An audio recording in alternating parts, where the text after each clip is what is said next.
Good morning, everyone. Welcome. This is Marilyn Shannon, and I'm so happy you're here. This is the Breaking Free Show, and I can't help it. I just love my music. Every time we play it, every Monday, I just start bopping along. Hope you bop with me. So we have a wonderful show in store for you today. And before we get started, because it is one of my favorite topics, I'm going to talk to Amnon and say hi. Hey, hey. Good afternoon.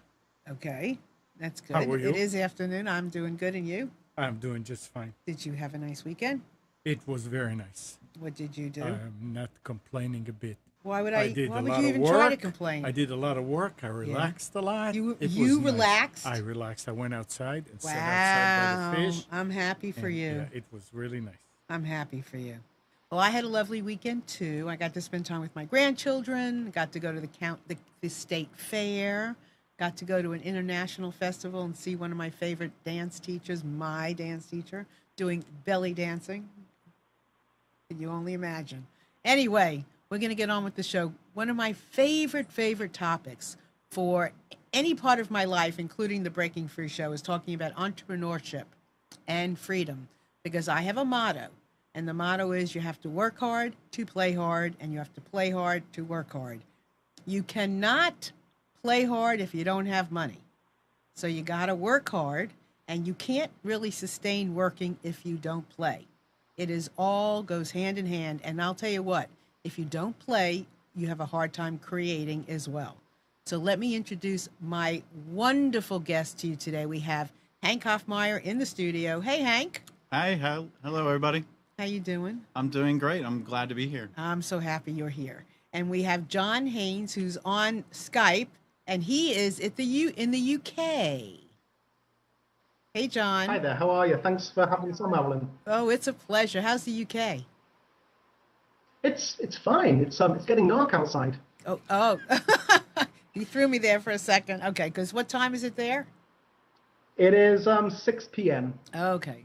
So here it's 1 in the afternoon on the East Coast. So anyway, so we're happy to have you both here and looking forward to this conversation, because I love it and I want to stir things up. And I want to remind everyone out there to please feel free anytime you like to call into the studio. You're more than welcome to. We'd love it if you would. So you can call in at 919-518-9773 if you have a phone. And if you don't, because you're somewhere in Timbuktu, Alaska, you are more than welcome to Skype in with us on computers, that's plural, the number 2K voice. Anytime you want, you'll come in on Skype voice. And also come into our chat.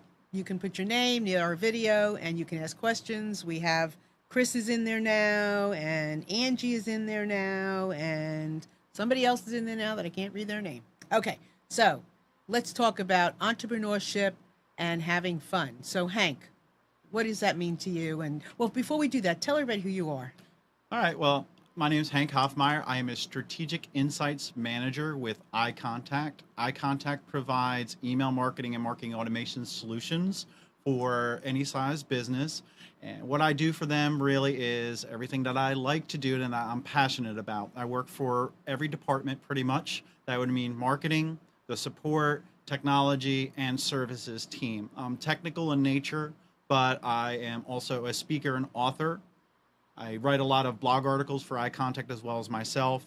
I speak at different conferences, do workshops and webinars. My passion really is helping small businesses either get started or grow. Perfect. And what about you, John? Sure. So my name's John Hayes, and I work with Hank at iContact. I'm a marketing strategist, and that essentially means that I have the best job in the world. I get to share ideas and concepts with iContact's customers. Outside of iContact, I am also the author. I've written 4 books, and I'm a marketing speaker, primarily here in the UK and across Europe, although I have spoken in America on several occasions. And I also run a training business on the side as well, looking at content marketing, social media marketing, and e-commerce. Terrific.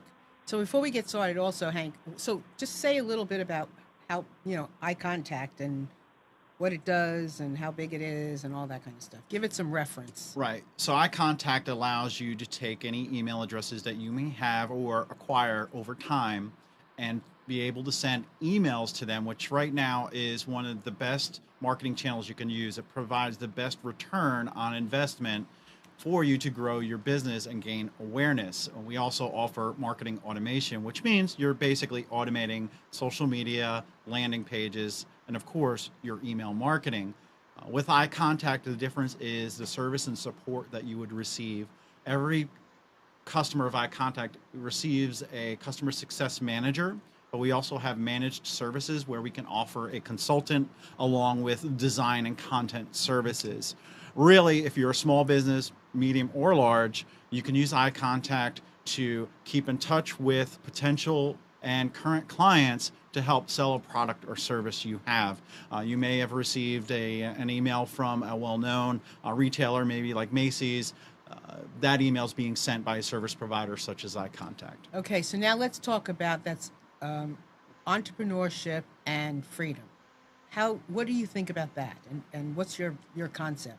I think because the fact that there are so many more entrepreneurs every year, especially in the United States, and John can probably talk about on the UK side, there's something to be said there. People do not want to be constrained by working for a large corporation. They want to be able to be, quote unquote, free to do what they want to and also reap the rewards. And when we say freedom, freedom comes at a cost. There are things that we'll discuss today that come about, and it could be mistakes, it can be financial issues or landfalls or windfalls that you're going to get. There's just a lot of positives and negatives to being free and being an entrepreneur. But what we want to do today is talk about things that'll help you be more successful and be on the happier side. Young in my life, I used to do landscaping. I worked for a couple different firms. And then I recently sold a landscaping company I owned for 10 years. Actually, no, I'm sorry, 14 years. I sold it last year to focus a little bit more on helping other companies. I'm an entrepreneur myself. I help entrepreneurs and I understand them. Therefore, I want to make sure that today's episode provides a lot of value to your audience and ensures that they're going to have some key takeaways to say, I want to either start a business or I want my business to be more successful. So keep in mind when you talk about freedom, because that's one of my favorite words, is in order to experience freedom, you have to get free from something. Freedom isn't just from nothing. It's an experience and it comes from something. So keep that in mind. So John, what about you? What's your concept of entrepreneurship and freedom? Yeah, sure. I mean, I agree with Hank 100%. It's about living life on your own terms. And I often think back to my time when I was at school, and I really wanted to be a writer. I really wanted to work in journalism. And my teachers told me I couldn't do that. My teachers told me I had absolutely no chance of doing that. So I kind of fell out of love with school and decided to, go my own way. And it took me a long time. It took me a lot of trial and efforts. I made a lot of mistakes along the way. But, 20 years after I left school, I wrote my first book.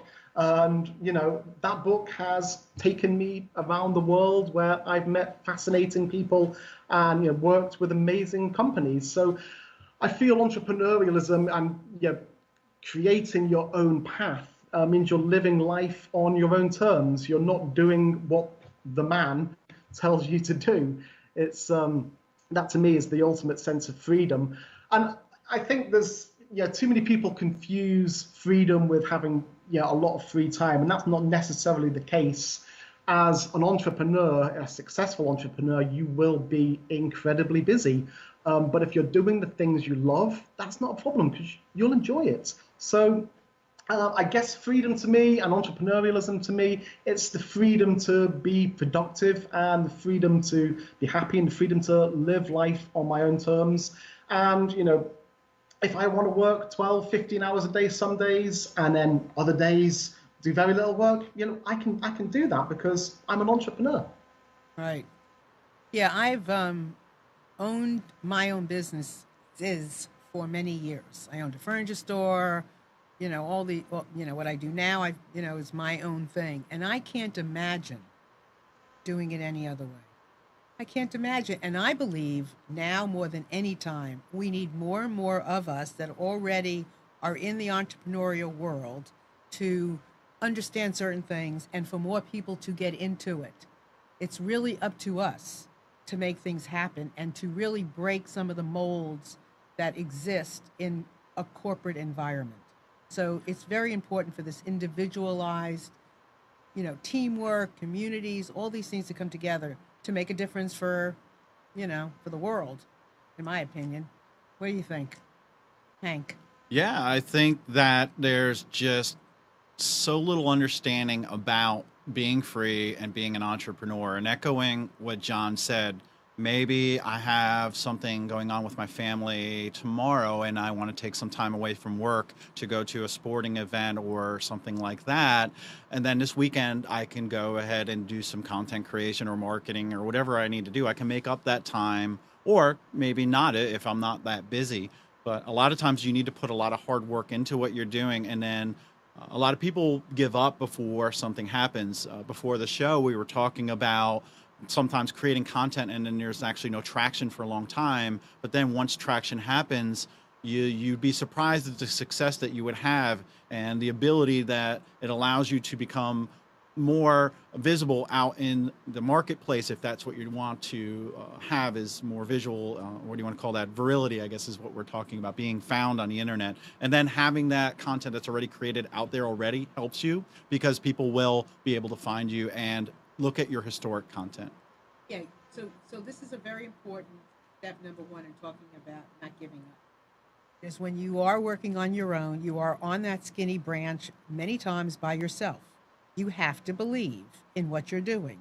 You have to be able to see your vision, your mission, your personal movement, your personal quest, regardless of what somebody else sees or doesn't see. Because at one point in time, somebody said, "Oh, we can have a light bulb." And other people said, "A what?" And then voila, we have a light bulb. So you have to be committed. And if you're not committed, it makes it very, very hard to, stay on your course. Right. And you said something that made me think of a critical piece of information that we should share. Just because you become an entrepreneur and you start a business doesn't mean that you are alone. There are business coaches, success coaches, any kind of coach you can think of, content coach, that will help you grow and do the things that you're deficient in. There's that term, work on your business and not in your business.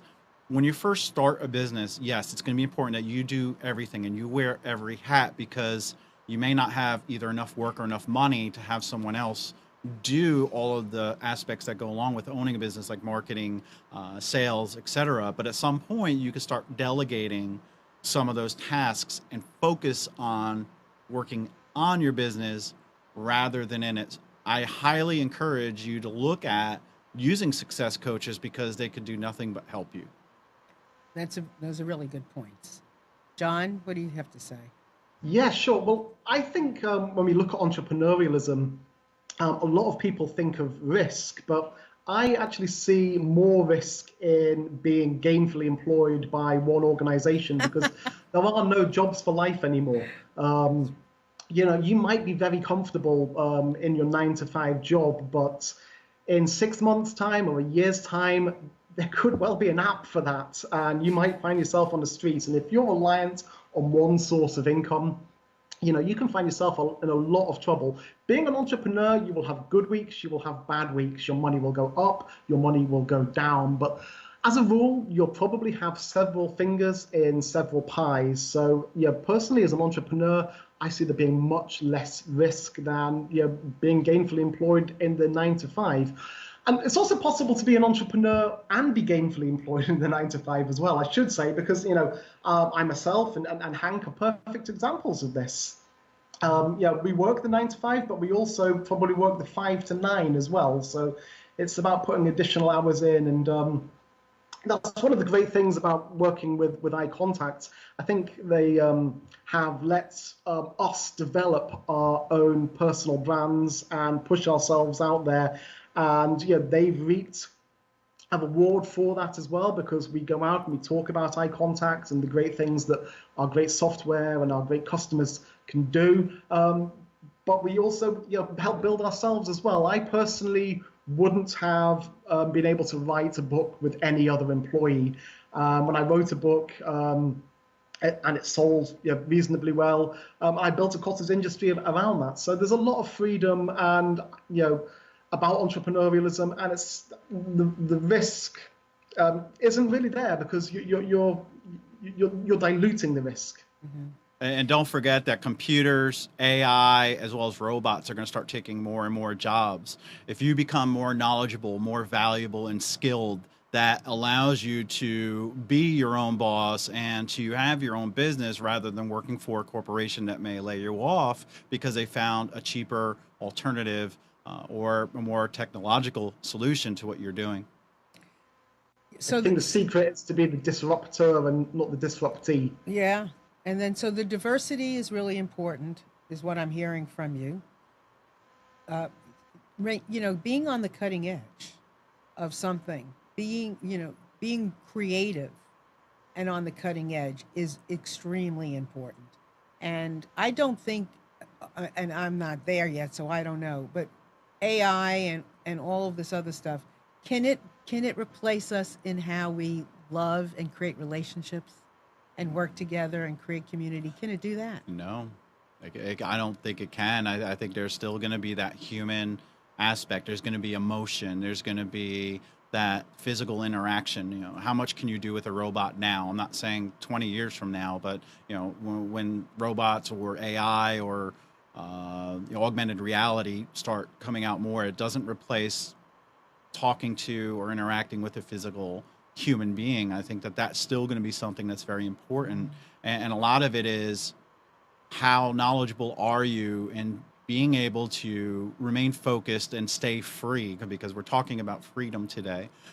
One thing that I really didn't believe was something I heard about where Warren Buffett reads, I believe it's like 100 books a year, and I might be getting the wrong number here, and it may actually be less than what he actually reads, where in the last few years I've started reading more and more books. I just read EntreLeadership by Dave Ramsey, and that was an awesome book. That was 300 pages. I think it took me a little over a week to read that, and I'm starting to speed up my reading. But what I've found, it's allowed me to think about things in different ways, learn new skills and new information, but more importantly, I could take that information and pass it on to someone else. And be able to decide if that information is going to be helpful to who I'm speaking to, whether it's an audience on social media or in person. Yes, I love what you just said, because that's timely. That's in the moment, and in the moment we can capture incredible information, connection, relationship in a moment that can be done only by humans at this point. Right. And I do also believe, and I've heard this, that as far as artificial intelligence, and we're going to get off a little bit, but that if it's done for good, it's done to support entrepreneurship, not to take away.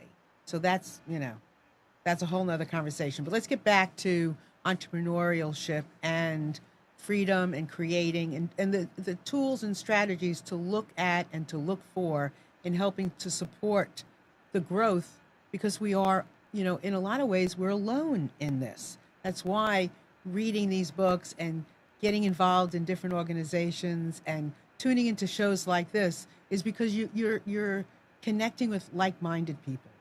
And that is extremely important in your forever growth, and maintaining who you are is to get connected to people, and social media can do that very well. When you see somebody on social media that you want to learn from, reach out and touch.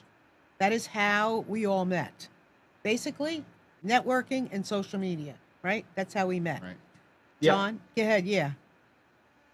Yeah, I mean, I run regular face-to-face bootcamp events where we talk about email marketing, content marketing, social media marketing, and I typically don't spend a penny on promoting these events, and I have run these events all around the world, everywhere from San Diego and the west coast of America to Istanbul in Turkey and everywhere in between. And I always ask the delegates, do you think you can make money out of social media? And most people say they don't think they can. They know they've got to do it for some strange reason, but they don't think they can make money out of it. Then I ask them, how come they found themselves in the room with me today? Because, I only ever promote the events on social media, and I point out how much money's in the room. $100 a ticket. If there's 20 people in the room, that's quite a lot of money. So hell, you can make money out of social media, but you can also build great relationships via social media and technology as well. And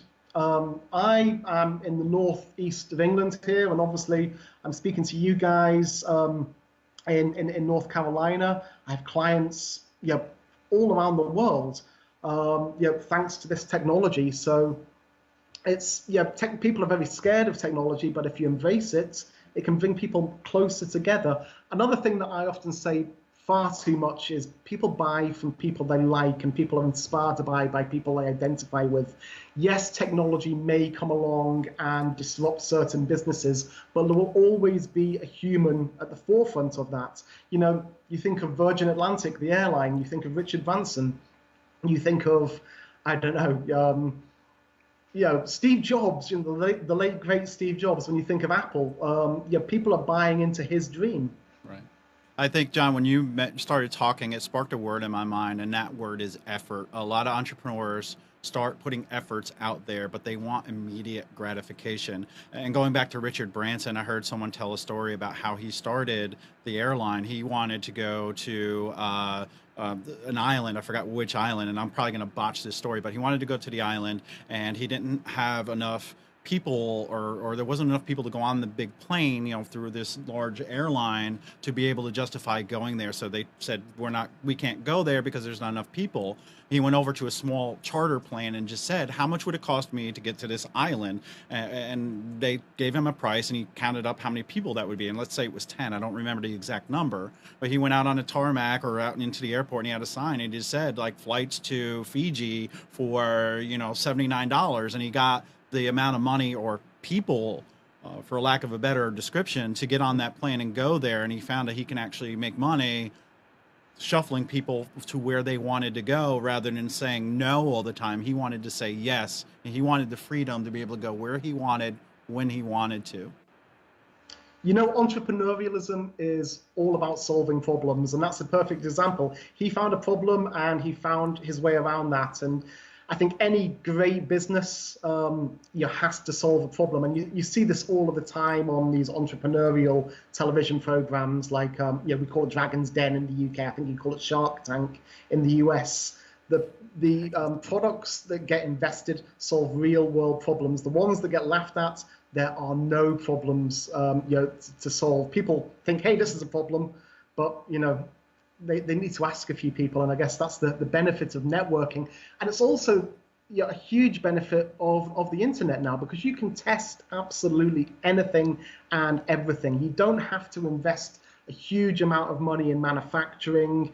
You don't have to invest in stock. You can make one item, or you don't even have to make one item. You can create print-on-demand products, or just-in-time manufacturing, and you can put a page up on Facebook, or you can send an email blast out, and if somebody buys it, you can invest in more. If somebody doesn't, you move on to the next project. Mm-hmm. Yeah, it is really fascinating when we look at those Shark Tank and shows like that, where people come up with that are really good ideas, but are not exactly where they want to be yet. Right. So what problems, John, do you see out currently? You're an entrepreneur. What problem are you solving? What problem am I solving? The problem I'm solving is typically the problem of old school media gatekeepers. So I used to work in the newspaper industry. I think we had very similar jobs. I used to sell newspaper advertising back in the day. And newspaper advertising was great. People read newspapers in the hundreds of thousands. Newspaper advertising really, really worked. Then the internet came along and disrupted it. And unfortunately, or fortunately, depending on your view, a lot of newspapers have gone away. A lot of newspapers have really, really suffered. They don't have the readership anymore. but they still charge those same advertising rates for those huge adverts, and they just don't work anymore. So I like to free entrepreneurs from you're paying those old school media gatekeepers up, and basically say, you don't have to rely on these guys anymore, because you are the media. If you tell the right people the right story, they will buy your products. And I think, again, we were talking before we went on air tonight about, if you could speak to 100 people every day, you would be happy. I would say if I could speak to 10 of the right people every day, I would be more than happy, because if you speak to 10 of the right people, they're gonna buy your product. So it's finding those right people and communicating with them effectively. I always say, when you start email marketing, it's a bit of a chicken and egg situation. You have what comes first, the campaign or the list. If you've got 10 people that are interested in your product or service, you can start email marketing to them, because they are mega interested in your product and service and more likely to buy. If you ignore them, they'll go somewhere else. So this is really important to capture this thought, because we tend to think sometimes that these mega numbers, and it has to be huge. And what John is talking about is really simple and brilliant, and that's what I love what he just said, because a lot of my work has also been about helping to make it easier. So when you think about 10 a day, right, and you count 10 times 30. If I could sell 300 books a month, I would be, I would not be sitting here. My head would be down. I'd be on my head whistling Dixie. So really and truly, think about it. If you can sell 10 people a day, how extraordinary that would be, right? So, let's keep that perspective. So that was really great, John. I love that. Well, I also think, too, it's also about quality versus quantity. On social media, if you have 10,000 people following you on whatever channel, and only a small fraction of those might buy something from you, say 10,000 and only 10 people buy from you, or if you had 100 followers and 50 of them bought from you, which would you rather have? And it goes about getting smart. So, yeah, you could start acquiring your audience, and it could be, like John said, 10 a month. And then make sure that those 10, or maybe even if it's just 8 people, stay engaged with you, and you develop that relationship. We're talking about that throughout the show today, is building that relationship. And by doing that, you're going to offer value to your audience, and they're going to stay engaged with you. And hopefully they'll either buy from you, or a residual effect is they'll tell someone else about you, then they will buy from you. So what's your problem? What problem do I solve? What problem or what problems? Well, my elevator pitch would be that I help small businesses grow through the successful use of digital marketing. What I want to do is put out information that helps people become competent in using social media and email marketing, and to an extent, content marketing, to increase brand visibility. Okay. So my problem is I want to help people make it easier. I got tired of seeing how people are giving their freedom away, giving their life away, when we don't have to do that. Well, we can just come together. That's where the Breaking Free came in, and we don't need to give it away. And so I started chipping away at different ways to help people realize that. So it's through personal stories, through having a tool, a strategy, a technique that people can learn from and be empowered by.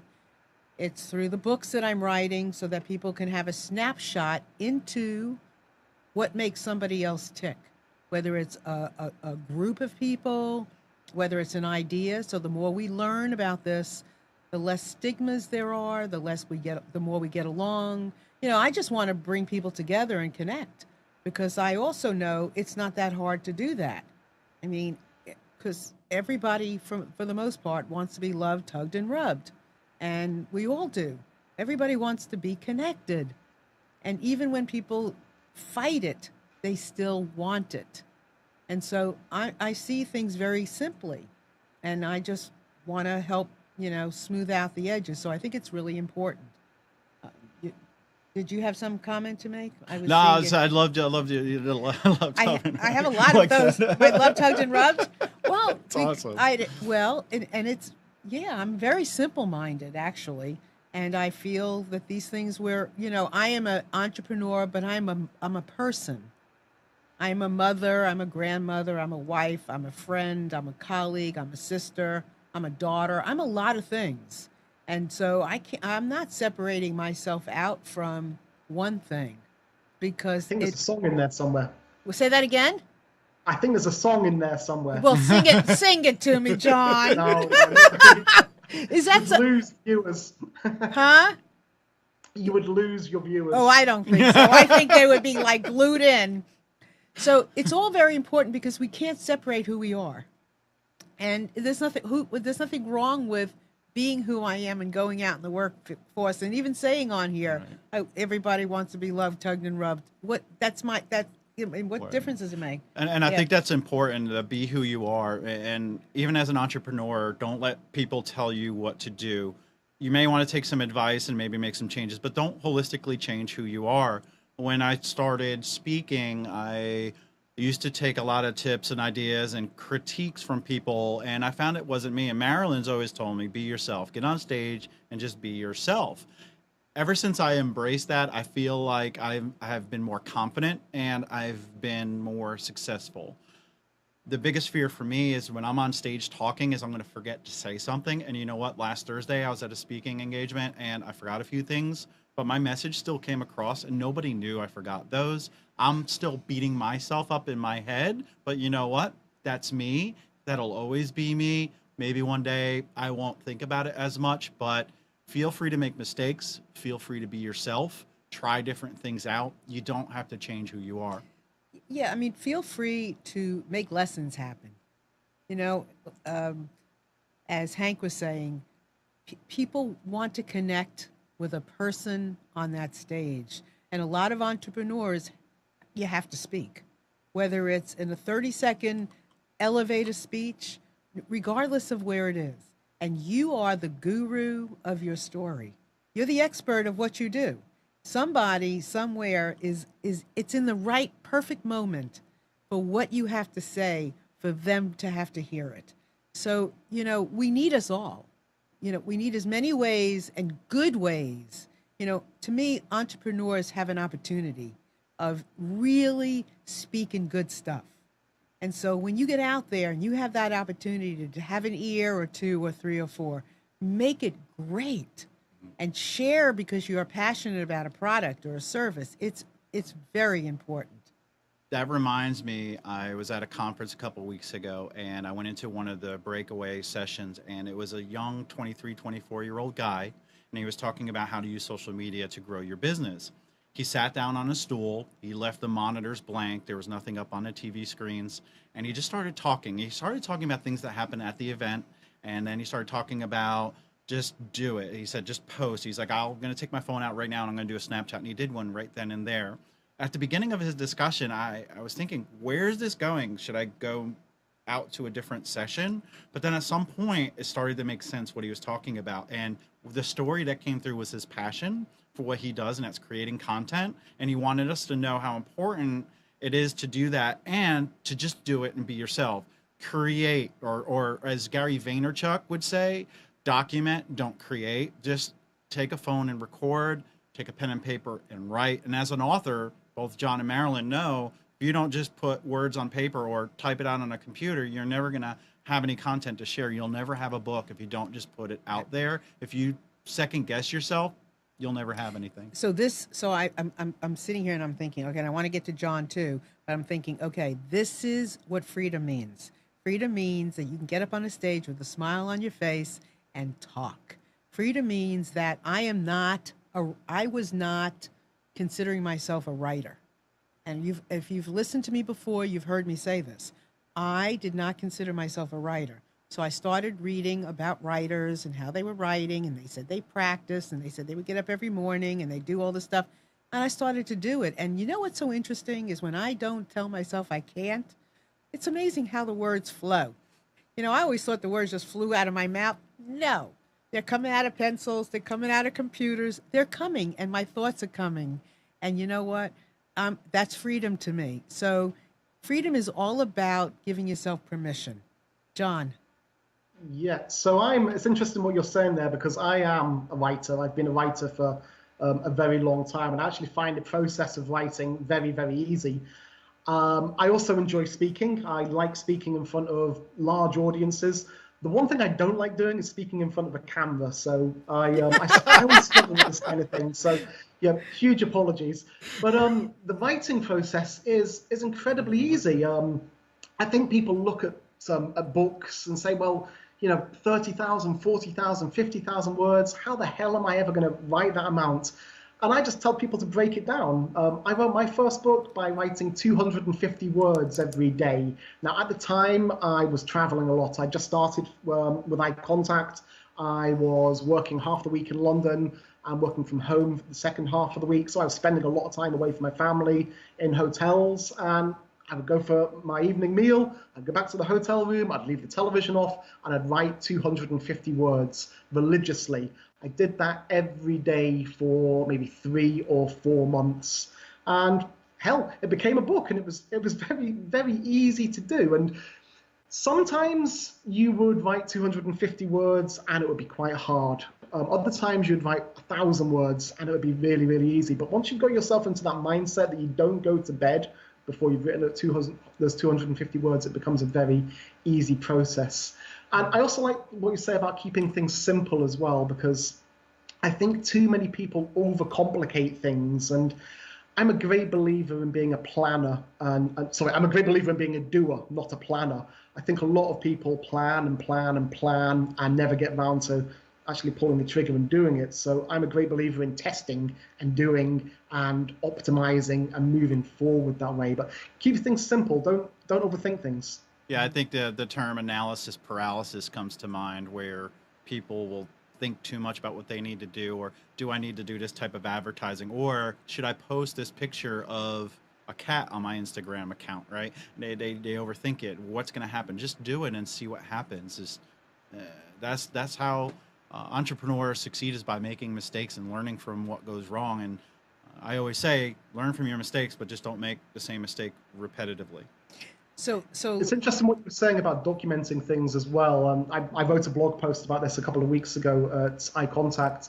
I met a lady a couple of weeks ago who was a professional artist, and she told me she didn't have time to create content for her marketing campaigns, but she already documented everything she did. She photographed her completed work. She videoed the processes of her putting paint on canvas. And all she needed to do was tweak some things, write some, a few lines of text, and she had a ton of great content to put out there that would make people, fall in love with her artwork and become interested in her. And the process would be very, very easy. yeah.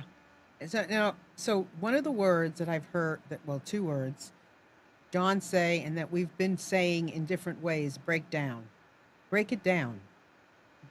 In other words, if you want to make X amount of dollars, I want to make $50,000 in a year.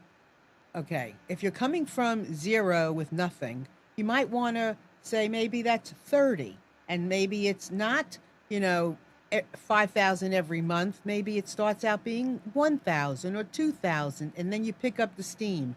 But break it down. You don't have to have a book that's thousands of pages. Break it down. Start with one with 250. If you want to get on the treadmill, excuse me, and ever go on the treadmill, don't say I'm going to get on 5 days a week for an hour every day. Say I'm going to get on twice a week for a half hour, and then build from there. It's a lot better and easier to build from a success, from an accomplishment, than it is when you go from nothing to the other end of the world. I don't do that. I start, and I am not one of those people who don't do anything. I follow up. But I start, and then I build from there. And so do that. Now, the other thing I wanted to also talk about is certain tools that entrepreneurs should use and should never be without. Is there any shoulds? Their cell phone, their mobile phone. It is a gift for marketeers.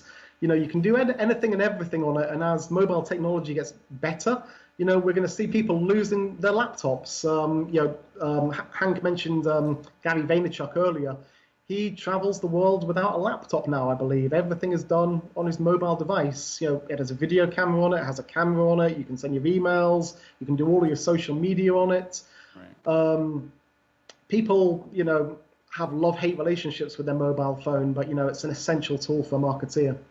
Yeah, there's a reason why people say there's an app for that, right? And there's always a system in place for almost anything that you can think of as an entrepreneur. But going back to what Marilyn was talking about goals, you want to have your 30, 60, and 90-day goals, and also have your year goals, and they all need to be congruent. And you have to have those small wins. And you know what? Celebrate those small wins. Don't go out and buy a new computer because you started making money. You need to really stick to your budget. And if you could pay cash for your hardware, do that. But what I'm talking about with success is if in 30 days you met your goal of making $5,000 in revenue because you just started your business, go out to a nice dinner. Take your family out to a nice dinner. Or because you're supposed to have an accountability coach, which I want to mention, take them out to dinner because they helped you reach your goal. An accountability coach is someone that you can just tap on the shoulder, and maybe, that could be Marilyn for me. And once a week or once a month, we'll talk, and she'll say, what is your why, Hank? Why are you doing what you're doing? What did you want to accomplish this month, and where are you with that? And then what she would say is, after listening to me, okay, here's what I heard. Here's how you stay on track with that. They're seeing things with an outside perspective and giving you the plan and helping you follow your plan. This way you meet those small goals, and then they tie into your larger goals, which are your year goals. I think something you said there as well was very important, and you were talking about go out for dinner with your family, and things like that are incredibly important. And unfortunately, you see in a lot of entrepreneurial circles people just talking about the daily grind and how many hours they do, and they're working 7 days a week, and that's really not sustainable. Yes, you have to work hard, you have to put the hours in, but you also have to take the time for yourself as well. And I try and take as much of August off every year and enjoy the summer with my family. I also try and get out on a bike ride at least once a day when the weather permits. And I actually come up with some of my best ideas when I'm out of the office and, cycling along the beach where I live. So, it helps the creative process. It's not all about putting the hours in and the grind. It's also about creating space for yourself and your family and your friends as well. And that's what entrepreneurial freedom's about to me. Yeah, I so agree with both of you. And I consider the bike ride, or I consider my Sunday morning in Ashtanga, yoga, I consider it all work related. Because I believe that without it, I can't accomplish and go at the speed that I can go. And I'll tell you what, it doesn't take me time, it creates time for me. So and eating well and drinking well and talking on the phone and humor and music, all of these things are paramount to being successful. There's no question. So it's very important. And I know today's show is going by so fast. It's one of my favorites. And I do want to have these two gentlemen back, but we're not done yet. I just want to I want to remind you all, I know you're listening, part two, but I know you're listening intently, and I don't want you to forget, you are welcome to call in, 919-518-9773. You can come in on Skype at computers, that's plural, the number 2K voice. You'll come in on Skype voice, and you can also come into the chat and ask questions and all of that good stuff. So we mentioned the mobile. I love that. The phone. You have to have it. And I think as well, when you're taking that cycle ride and you're doing, if you have the idea, you send yourself the email or you send yourself the text message, because ideas are like gold dust. You have to capture the source. Absolutely. And have something. Look, there was a time we didn't have a phone. There was a time where we didn't have cell phones. We didn't have fax machines. We didn't have this. We didn't have that. Have something. Right. Have a business card. Have a book with you. Like we were at this international festival the other night, and I met somebody I knew, and he introduced me to somebody else he knew. This woman already wrote me.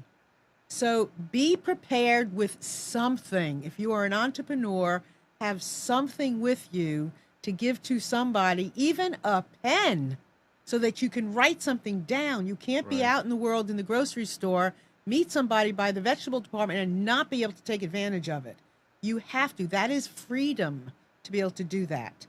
I think it's important to automate what you can, and not only just marketing, and that's what iContact does. It allows you to automate your marketing process. In other words, somebody signs up for your newsletter on your website, they automatically get an email right away. You didn't press any buttons. That's one way. I use a lot of technology. I use Siri on my phone to remind me of things. If I meet with someone I need to follow up, I'll create a memo or a reminder on the tasks on my iPhone. When I go home, I can tell my Echo device, I don't want to say where it'll actually turn it on for everybody, but I'll tell my Echo device to dim the lights and then play certain music, and it can get me into that mood to do writing or do some work. There are a lot of tools out there that can automate a lot of what you're doing. Auto replies when you're on vacation, or even if you're just busy and you want to set 2 hours aside, set an auto reply on your email to let people know, hey, you're important, but I'm busy right now. I will get back to you. There are so many tools that we could probably do another whole show on it, but I want to make sure people look into different tools that can help them automate aspects of their life, whether it's marketing, tasks, picking up groceries, because that's important. And Marilyn said before, I want to add to that, if you love what you do, it's not work. Therefore, everything you're doing, quote unquote, personally, whether it's exercise, getting a massage, sitting in the bathtub while you're on the phone, that's all work, because you're focusing on your health, which as an entrepreneur is very important. A lot of people forget about that aspect too, is being healthy as an entrepreneur. Make sure to take care of yourself and invest in your health. This is very important, and we have Amnon wants to say something, but before he does that, I just want to also reiterate just a thought, because I have to say this. Yes, you, as entrepreneurs, sometimes you are always on. That is part of loving what you do. I am always looking for another story. I'm always looking for another connection. I love it. And you've got to love what you do. And but if you are selling something, sharing something, be cognizant of the moment, the timing when you're with somebody, and and not overselling or over this or over that. It's very important. But Amnon, go ahead. I'm hearing something, but I know that's not what you meant, but I thought it would be funny. I can remember when there was no fax, Yeah. no phone, no cell phone, none of these, and people were still successful and Absolutely. connecting and making it.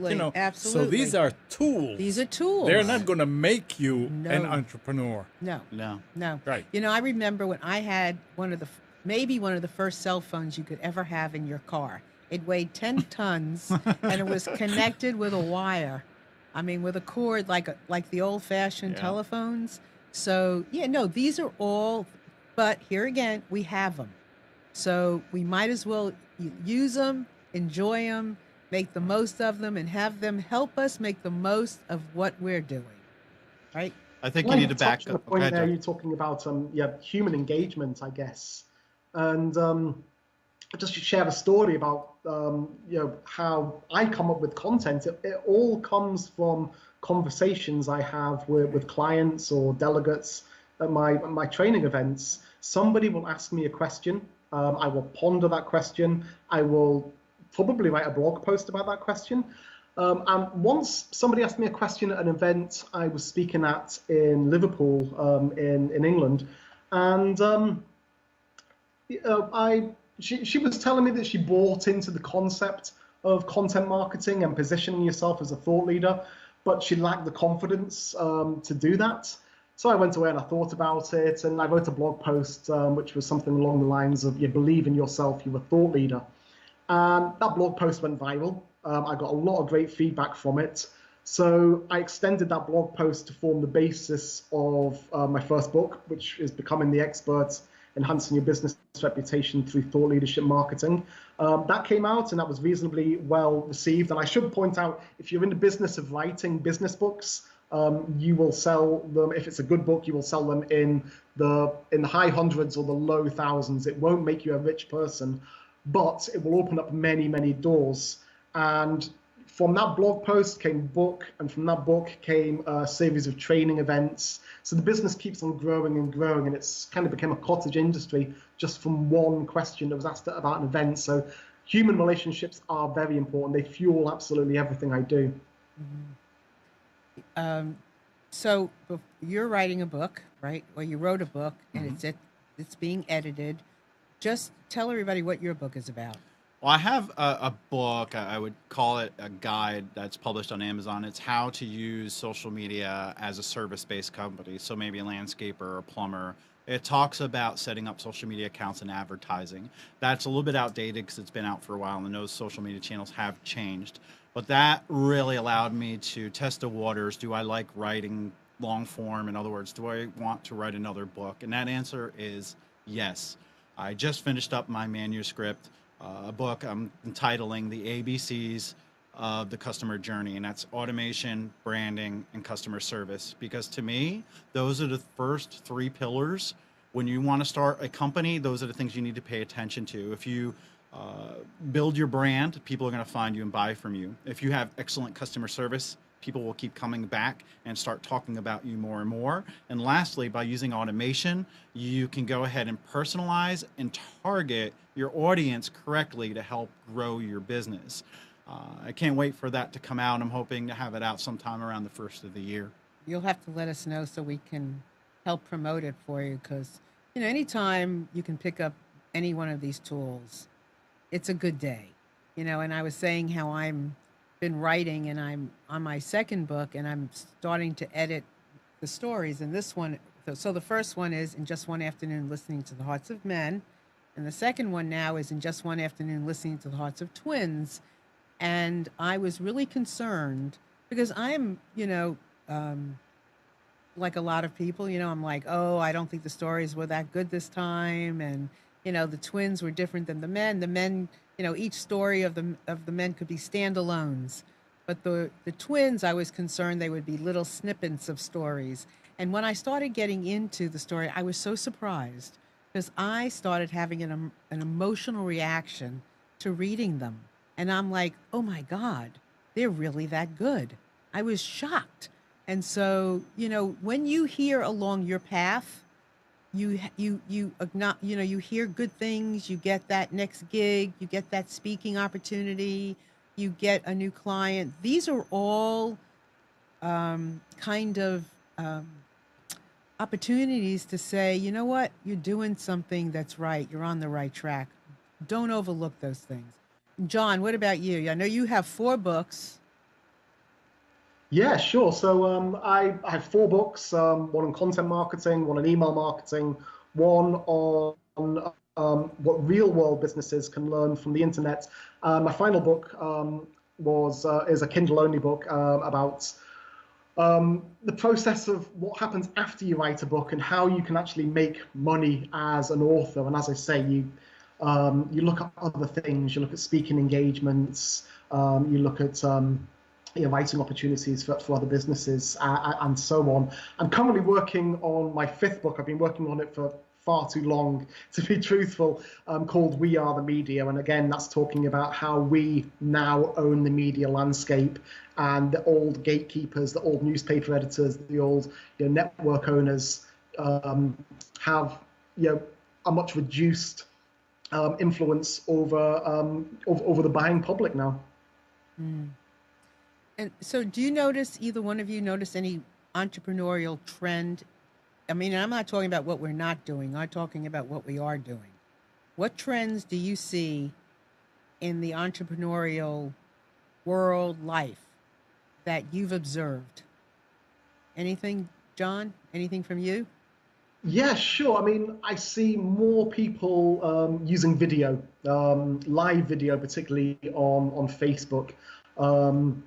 It is just a huge way to engage a highly engaged audience. I've done some work recently with a lady down in Gibraltar, next to Spain, and she's a nutritionist. And she has a huge audience on Facebook Live now. She regularly speaks to 5,000 plus people about her passion about food and diet and healthy living. And obviously she has a business behind that. She's also producing a book from that effort as well. But she's built a real community. And again, it's all down to the mobile phone. you put some decent lights up in your kitchen, you point your mobile phone at you, and you're a broadcaster. And you can potentially have a huge, huge audience. And if you engage those people, you get people to like you, they will buy off you. Yeah, that's great. Absolutely. Very, very true. And what about you, Hank? What do you notice? With the barrier to entry, in other words, starting a business is very cheap. You can throw up a website really quickly and incorporate very affordably. I'm seeing a lot of what I call knowledge workers starting their own business, and it's consultants, it's informational websites, blogging, and as John mentioned, video. They're trying to monetize that. I see that becoming more and more popular, where people are just putting out information in hopes to get money from it. And what about words of wisdom? We're almost out of time. Give me just a line of word of wisdom, Hank. The entrepreneurs of the world. Don't be afraid. Get out there and start now. And John? Just one word, hustle. Hustle. Amnon, you got one? Just do it. Just do it. I was going to say that, but that's a lot of people use that one. But I'm glad you did, because it was on my mind. Well, you know what? It's interesting. A lot of people use that, but a lot of time, and people resent when people say just do it. But I think that they're, in some cases, putting too much in the way of just doing it. And if you just do it, because when somebody sees the result of what's possible for you, it's easier for them to say, just do it, because they're not putting in all the stuff that's in the way. But if you listen and you just do it, just do it. Just join that group. Yeah, John. Sorry, I think the important thing is good enough is good enough, because you will never reach perfection. If you want to produce that perfect piece of work, it will never happen. So good enough is good enough. And the beauty with the internet is you can optimize it, you can test other approaches, you can change it out, but just get it out there. That's another really good, I love that. That's another really good one, because what are you going to wait for? You learn from the good enough. Next time, build on it. Right? You build on the good enough. And you'll always be your worst critic as well, because when you write, you might think, this is okay, but it's not great. But you go back to it 2 or 3 months later when it's fresh, and quite often it's brilliant. So don't be your worst critic. Just do a good job and put it out there. Yeah, there's been plenty of times I've looked at my stuff after I criticized myself, and I thought, now I must have been possessed when I wrote that, because that was darn good. I even shock myself sometimes. Don't you shock yourself? I mean, don't you find sometimes you get yourself into a space and it's like, did I say that? Did I do that? You have to be your own cheerleader sometimes. Yeah, it's great though, isn't it? Yeah, it is. And isn't it great to then have people to go to and say, this is what I've accomplished. Wasn't that great? Because when you're with the right people, they will see that, right? That's right. Right? So and I think it's about surrounding yourself with the right people as well, because as an entrepreneur, you want to surround yourself with entrepreneurs, other people that live that life of just doing it, because there are too many people in life, and I've come across them in schools and in workplaces who tell me you can't do it. And you know what? Yeah, you can. Absolutely. And so there's one more little thing that I just want to mention. And I think it's a very good idea to consider niching yourself. Nobody could tell me to niche, and I'm far beyond a niche, other than niching and helping people connect and freedom and all that kind of stuff. But if you can find a niche, it's a lot easier to market yourself today, because there's so many opportunities. It's like if you want to paint a room, you don't want to say, I just want to paint it blue. You want to say, I want to paint it light blue, I want to paint it dark blue, because you got to figure out how to niche it. Otherwise, it's so broad. So that's one of my suggestions, is to niche, find your niche, and then find that audience and go for it. And so we are out of time. I loved having you two. I hope you'll come back. And let's just keep exploring apps, automation, anything. John, you were fabulous. Thank you very much. Here. Always happy. Thank you. And my friend Hank, thank you for being here too. It was great to have you all. And if I can help anyone out there with anything, please let me know. You are welcome to email me at Marilyn, Marilyn, @MarilynShannon.com. My book, you got it? Oh, Amnon, I love you. I forget my book all the time. Amnon, could you put it up? Thank you. My book is on Amazon. In just one afternoon, listening to the hearts of men. And because we can listen into the heart of anything, can't we, when we open up and we listen and we're, right? Yeah. And we're willing, right? That's so right. They'll find you where, Hank? Well, if you Google Hank Hoffmeyer, I'm pretty unique. I take up like the first 2 pages of results, but you can always go to hankhoffmeyer.com. My podcast and information about me is on there. If you want to join my newsletter, just text Hank to 345-345. I put together a monthly newsletter just with some of my thoughts and some particular apps or books that I found that are read that are helpful, that it would help you as a small business owner or entrepreneur. Just trying to put together my mind on a little email newsletter, but that's how to find me, hankhoffmeyer.com. And John, where will they find you? You can find me on Twitter at John_W_Hayes, on Facebook at facebook.com/becomingtheexperts, or you can check out my blog on www.becomingtheexpert.co.uk. Perfect. And I am opening the doors to having advertisers and sponsors now for our show. We have thousands and thousands of live views, as well as YouTube and all other kinds of great, juicy places. Please reach out to me at Marilyn@MarilynShannon.com. Thanks so much. Everyone, have a wonderful day. Bye.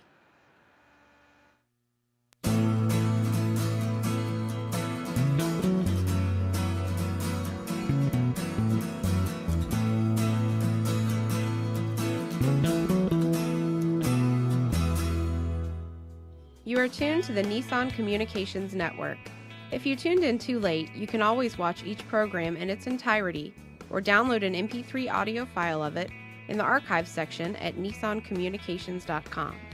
Don't forget to subscribe to our YouTube channel, follow us on Twitter, and like us on Facebook. Sponsored by Telestream's Wirecast software, StreamingGear.com, Carolina Apparel, and DeltaForce.net.